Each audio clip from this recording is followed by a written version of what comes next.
नमस्कार दोस्तों, आप लोग कैसे हैं। उम्मीद है कि आप लोग ठीक ही होंगे। मैं पप्पू लाल यादव देख रहे हैं NP7 न्यूज़ भोजपुरी। तो बहुत बहुत स्वागत बा।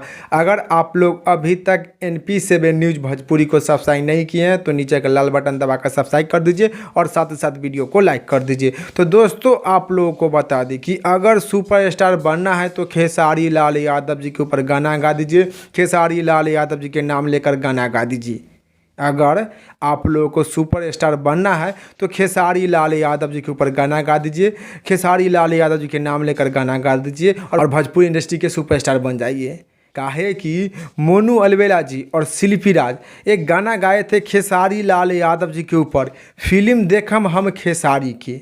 तो फिल्म हम देखम खेसारी के गाना के वीडियो के अभी तक 50 मिलियन व्यू कंप्लीट कर ले बा।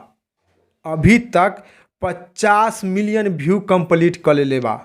फिल्म हम देखम खेसारी के गाना के वीडियो ट्रेंडिंग पेज में भी 25वां स्थान पर चल रहा बा।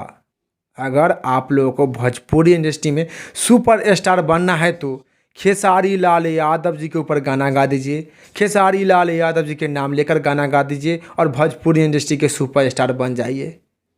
काहे कि मोनू अलवेला जी खेसारी लाल यादव जी के ऊपर गाना गाए फिल्म हम देखम खेसारी के। तो फिल्म हम देखम खेसारी के गाना के वीडियो के 50 मिलियन व्यू कंप्लीट हो गया है अभी तक। भोजपुरी इंडस्ट्री के बादशाह हैं खेसारी लाल यादव जी। अगर खेसारी लाल यादव जी के नाम लेकर आप लोग गाना गा दीजिएगा तो 100 मिलियन से एबव व्यू मिल जाएगा गाना पर। अगर खेसारी लाल यादव जी के नाम लेकर गाना गा दीजिएगा तो 100 मिलियन से एबव व्यू मिल जाएगा। मोनू अलवेला जी एक गाना गाए थे खेसारी लाल यादव जी के ऊपर, फिल्म हम देखम खेसारी के।